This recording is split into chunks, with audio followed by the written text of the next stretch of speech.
May peace and blessings be upon you all. Hi guys, this is Shahadat, and today I'm going to look into a video where Sadhguru Jaggi Vasudevji is giving a solution on a particular question asked by this sister, and we will watch the video together, and then I will give you my thoughts on it. The video is about 7 minutes long. I'm going to do actually on this video today. I'm going to play up to about 3 minutes 30 seconds because the way he spoke about this question was kind of like a different approach of answering the same thing. So I'm going to look into the first portion and from there give my critique. I'm not saying anything about the second part in this video. I may actually make another video in the future to talk about the second part. So yeah, so without further ado, let's start. Why can't one husband be with multiple women and one woman or a wife can be with multiple husbands in today's society among consenting adults? And what impact do these people have when they're involved in such relationships? Well, there are many aspects. So historically, there has been a Draupadi who had 5 husbands, all right? This has been a matriarchal society where in many parts of the country, even today in some parts of the country, it's still practiced that 5 brothers are married to one woman. These things were done at a certain time when the social situations were such. Or men were married to more than one woman. This was mainly because men died more often than women.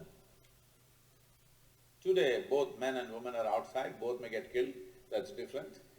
But at that time, largely women stayed home because she was continuously pregnant.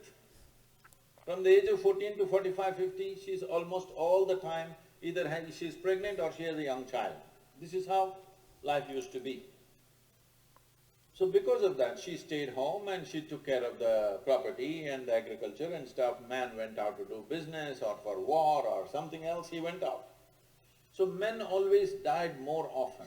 So generally, in most societies in the past, the number of men was much less than the number of women, always. This has been the state all across the world.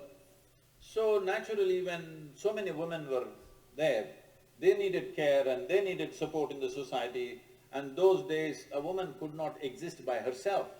Unless she's protected by a male partner, it would be very difficult for her to exist by herself because she would be exploited in so many different ways.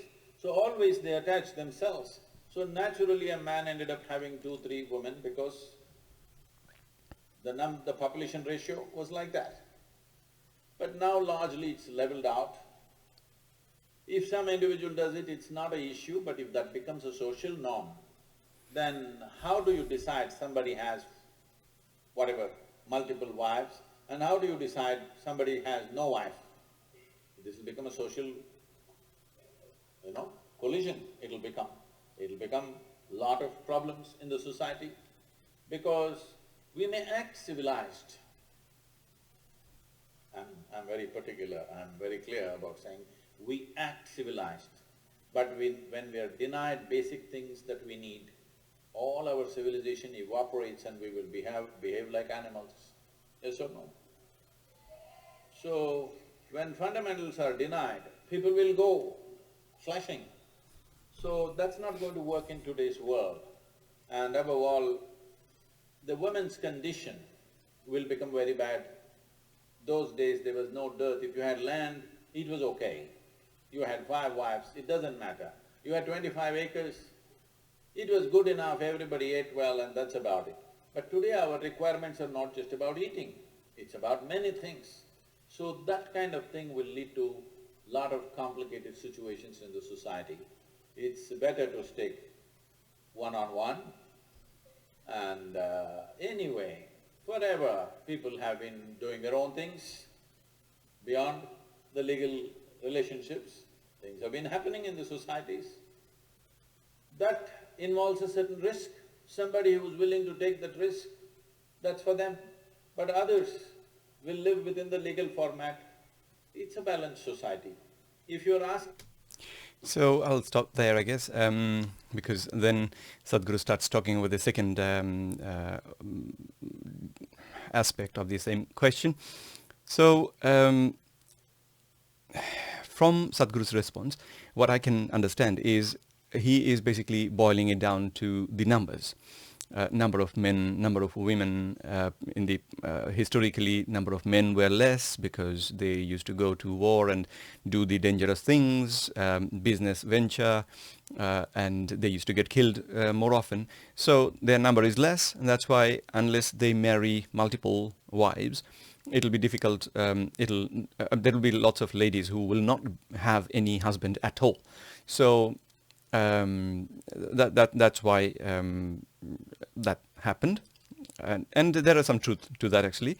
I wouldn't disagree, but I mean, boiling it down to only numbers doesn't actually give a woman, a lady who wants to have multiple partners, it doesn't actually give them a lot of good reason why they shouldn't do it. Like Sadhguru mentioned towards the end of his lecture, where he is saying that there will be some people who will be doing it and some will not. Now, you use the term legal. There is, based on our understanding, legal in terms of getting multiple partners.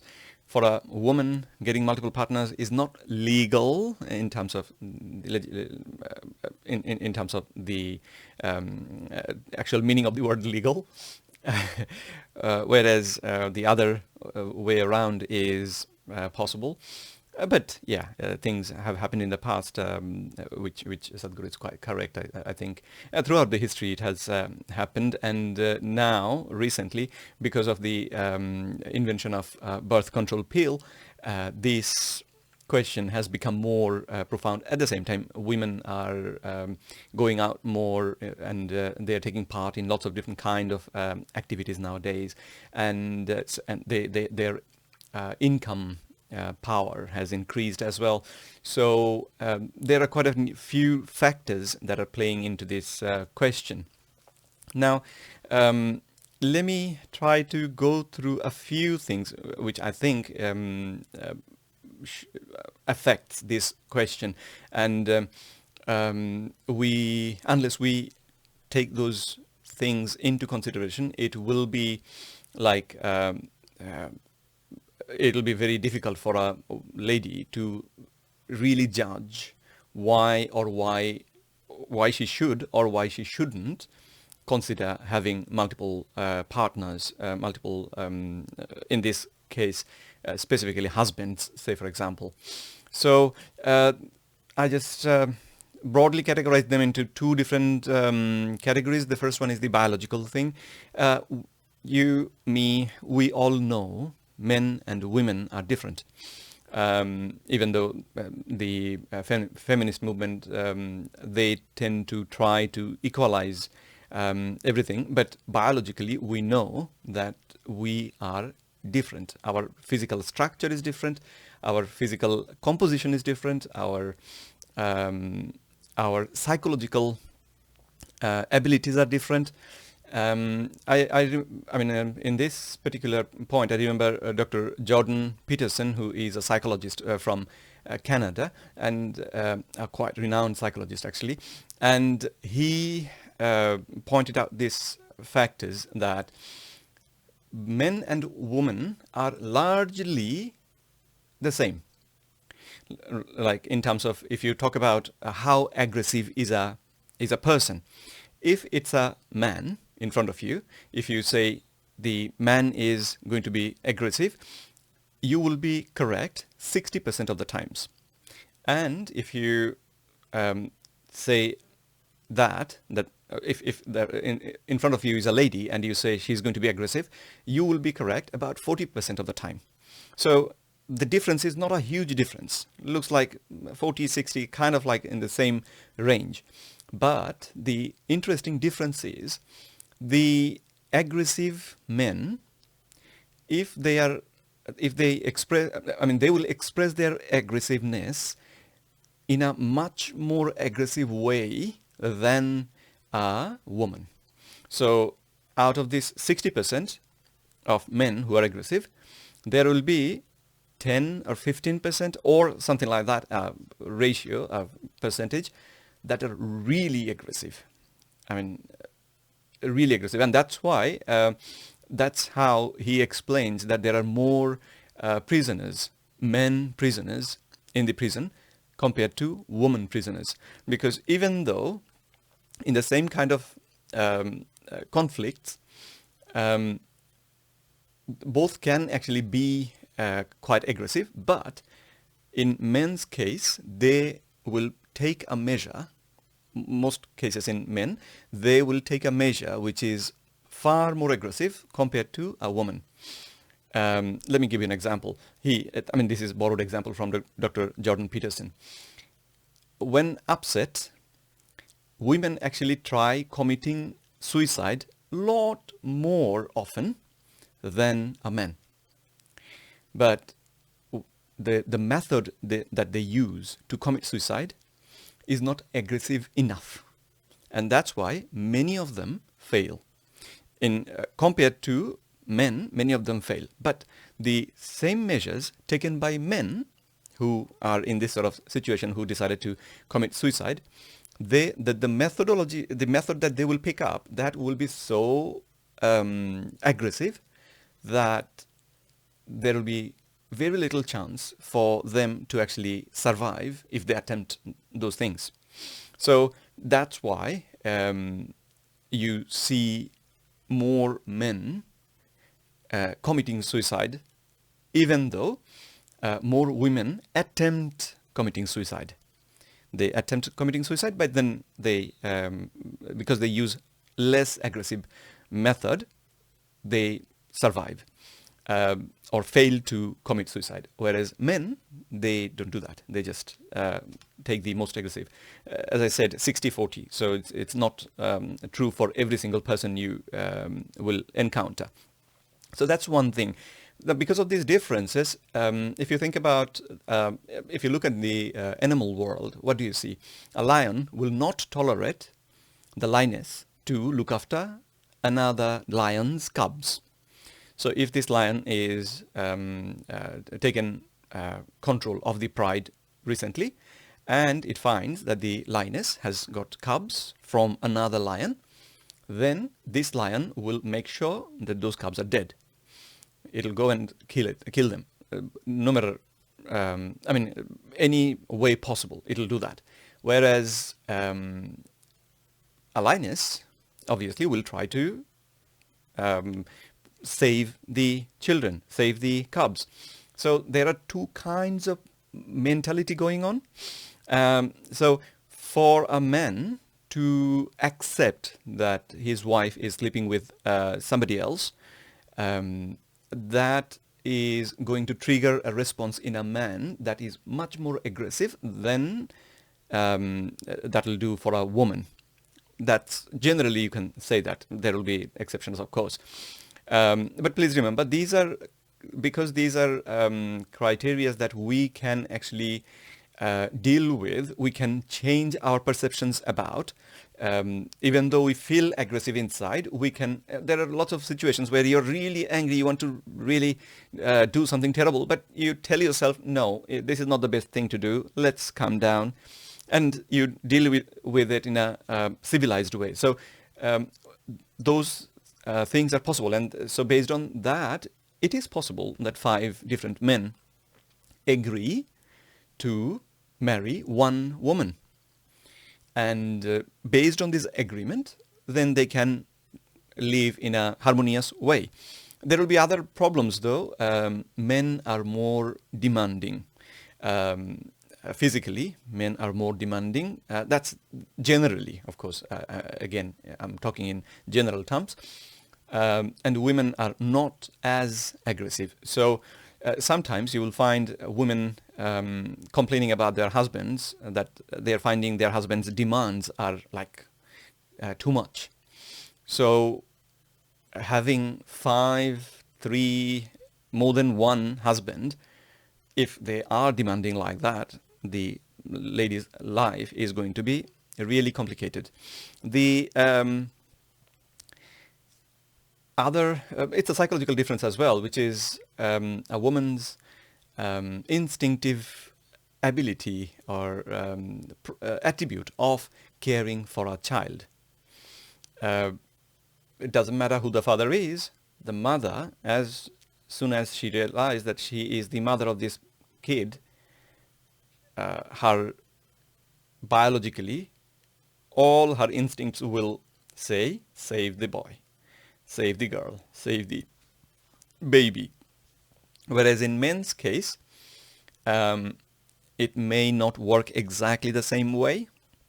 So even though co-wives sometimes tolerate that one of the wives have got a new baby, the other way around, if you think about men finding out that the wife has got a baby and the baby belongs to the other co-husband, there may be some problems. In general terms, because men are more aggressive and women are less aggressive, and women are more caring, more sometimes they wouldn't mind accepting something that is not pleasant for themselves if they see that there is a greater benefit, the greater good. Whereas even in those sort of situations, it is quite difficult for a man to agree to this sort of things, agreeing to share his wife with somebody else. So that's another factor. Now, the second category of problems are the socio-economic factors. In our society, if it's a patriarchal society, then the father is the main figure in the family, and the father is the primary earner as well, principal earner for the family. And normally the way it works is the woman, the wife, is dependent on the income of the husband, and the children are dependent on the husband as well, or the father as well. If you have multiple husbands, all of them are earning, how do you then go about, because if there are for example, 5 husbands, each one is having sexual intercourse with the wife whenever it's their turn, and suddenly the wife turns out to be pregnant. Now, none of these guys know which one is the real father. So from that point onwards, once the baby is born, how do they now go about who is going to pay for the expenses of the baby? I mean, the mother will do certain things, but for the baby, there will be lots of new expenses, right? Who's going to pay for it? Out of the 5, that will be a problem. Okay, they might decide, okay, doesn't matter. It's 5 of us, we agreed, so it's one of us. Let's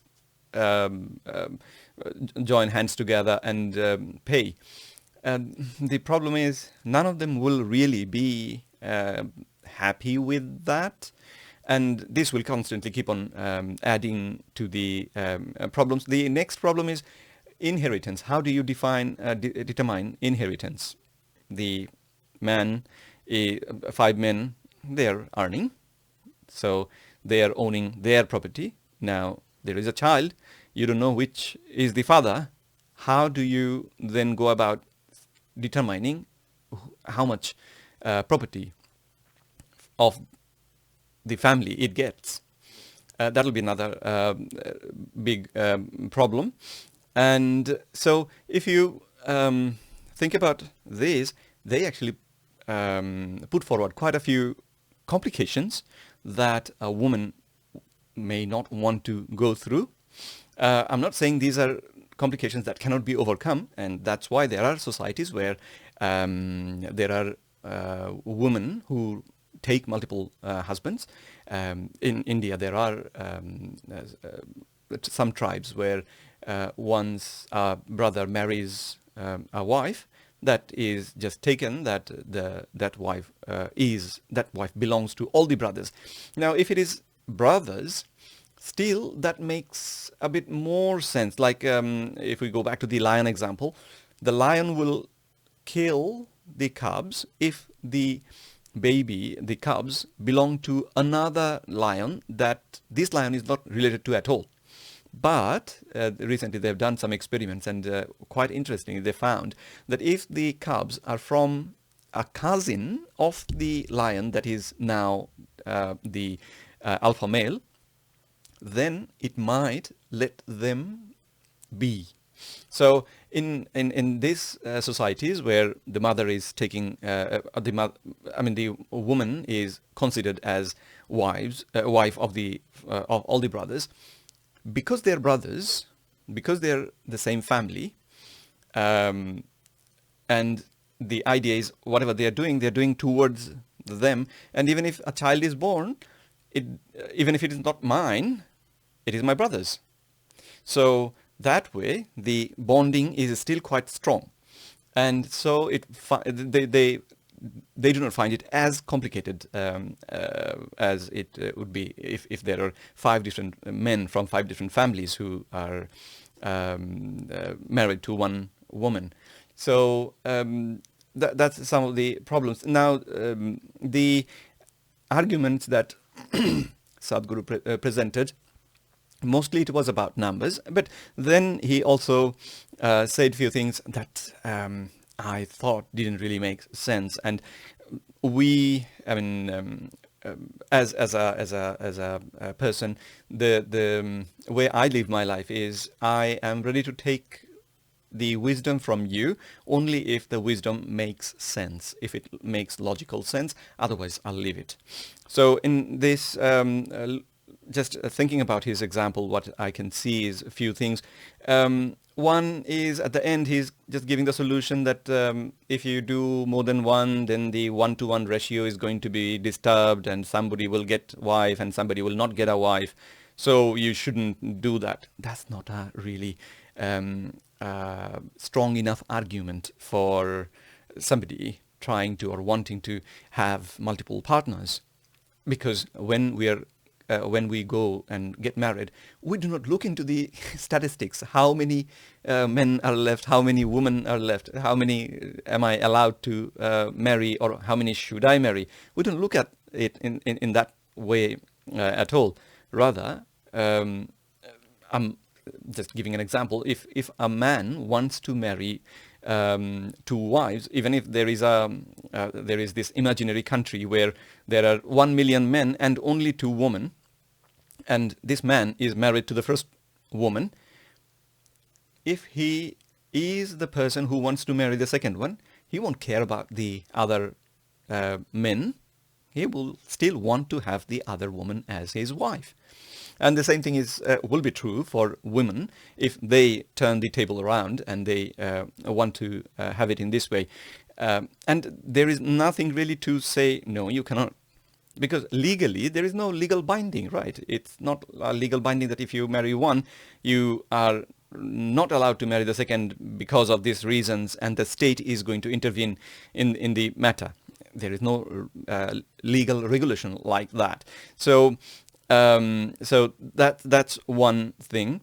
The other aspect is compatibility and liking for a marriage to take place. That is a huge part.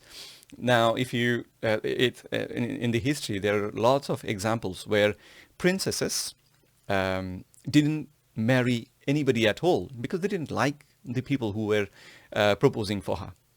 They didn't think. And in fact, I know of a person from West Bengal, quite a rich lady, quite pretty.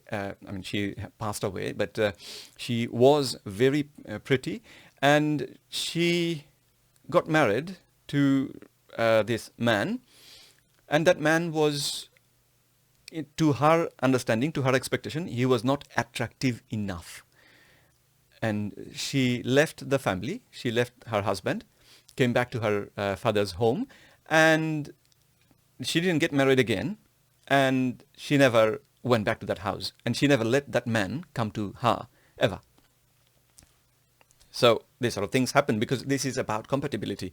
If you cannot be, if you, in terms of marriage, that is another thing we look into. That's why in some cases you will see somebody is happily, married, not happily probably, married, they've got kids and everything, but then still they have an affair on a side probably, because they find at home their husband or their wife is not caring enough. So they find that their compatibility is not there anymore. They don't find compatibility. They don't find the sweetness that you were supposed to get from a conjugal relationship. So what they do is they look outwards, and if they find somebody who is offering those missing bits, they get attracted to them, and because we have birth control pills now, lots of things then happen because the risk is quite a bit low. But then there are psychological impacts. Again, going back to Dr. Jordan Peterson, recently in one of his articles, he talked about this research that was conducted, where a few women who were kind of like used to doing one nights. So they were employed, they had good jobs and good money, so they didn't rely really on the husband. So they wanted to initially have the same kind of a relationship where they wanted pretty much a man for the night, and night is over, the man is gone. So they lived their lives like that. And afterwards, these are their testimonies. So that's psychological research. It's based on testimony, because you cannot really check how they felt inside, right? So in terms of how heavy or how reliable this data, you can be a little bit kind of like judgmental about it. So what they realized, according to their testament, is they, quite a few, it's not every single one, the majority said, then we started feeling hollow, and we started feeling like this aspect of our life is just, it's pointless. And later on in their lives, they tried to actually live a much more like monogamous kind of relationship, and they according to their testimony, they said they found meaning in this. They found peace. If you understand what peace is, they found coolness in the fact that they are dedicated to this person, and they are not now looking for left, right, and center or another guy. And so their energies, if I may use that term, were kind of like focused on one thing, and they found that to be more pleasing to them. So that's quite an interesting research. If you look for it, if you Google for it, I forgot the link. I should have actually saved it. But it was one of the research that Dr. Jordan Peterson was talking about. If I find the link, I'll probably share the link with you guys in another video. So, and then the other things that Sadhguru said about women being indoors. Now, quite a few contradicting things he said. One is women were always pregnant, and then women were in charge of the agriculture. How is that going to work? If you are pregnant and you are nursing a little child, how are you going to look after your agriculture? That's not how agriculture worked. In Indian society, mostly, it was run by men. The agriculture used to be run by men. Men used to do lots of different things. Business, yes, some of them. But a lot of men used to be involved in agricultural activity. Yeah, in the wartime, they used to go for wars, and they used to get killed. So they used to get killed in bigger numbers compared to women. So, there were less men compared to women, that's true. But the saying that it was justifiable at that time because the women were actually indoors and they were looking after all these things, double check that fact. I mean, double check if that's true. From my understanding so far, I don't think that is true. there are certain tribes, even today, there are certain tribes in tribal parts of India, Bangladesh, and Myanmar as well, where women are these tribal societies are matriarchal societies. So mother is the head of the family, and then these mothers actually take responsibility, and they go out and they do the agricultural work and those things.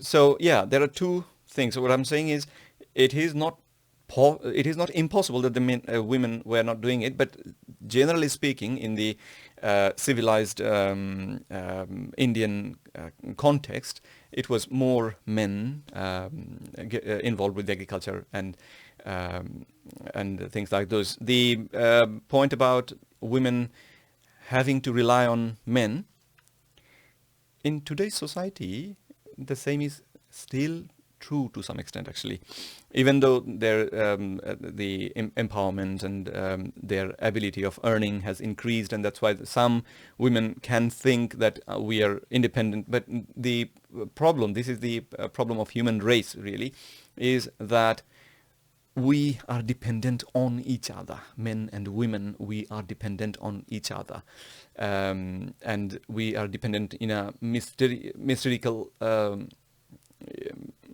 mystical way, because there are lots of things we can do, but having a husband or a wife, having the idea of a family, we just find it like, I've got a family. I don't know why. So, but that's an important factor. The Draupadi story is not really the best example in this particular question's case.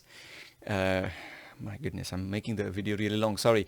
I'll finish with the Draupadi example. I guess the Draupadi example is not really a very good example for this particular to answer this question, because in Draupadi's case, if you look into the actual story, what you see is Draupadi, to start with, fell in love with one man. She didn't fall in love with 5 brothers. She fell in love with Arjuna, one man, and she was happy to live with that one man. But once she was taken to this Arjuna's family, now suddenly the whole idea of multiple husband was imposed on her. She didn't really have a choice to say no, right? It was imposed on her. And if you think about the context, she grew up in a society where father is the main of the family, and the wives are not taking multiple partners. From that society, she was taken to this new family where suddenly she just doesn't have a choice. Whatever is said, she has to abide by that. Do you think that will make anybody happy? No, I don't think so. And that's exactly what happened for Draupadi's case. And the worst thing is, she fell in love with the man, and she came with that man, hoping she is the wife of that man. And after coming to the new home, what she realized, that the man who is going to sleep with her first is this other guy who she doesn't know and who she doesn't care about at all, compared to the person that she loved. So if you impose that person now, in a way, she is forced to sleep with this man, which tantamounts to be rape in my mind. It's I don't know how it is blessed or not, but what I can see is, in this relationship, in this arrangement, she didn't have anything to say. She was just a piece, basically, treated as a piece. Whatever we decide, you just abide by that. Even if, if the example was the mother, Arjuna's mother, said, share it with your friends, then Arjuna would have gone and invited his friends to enjoy his wife. That's a ugly thought. But yeah, that tends amount to be kind of like a rape in my mind.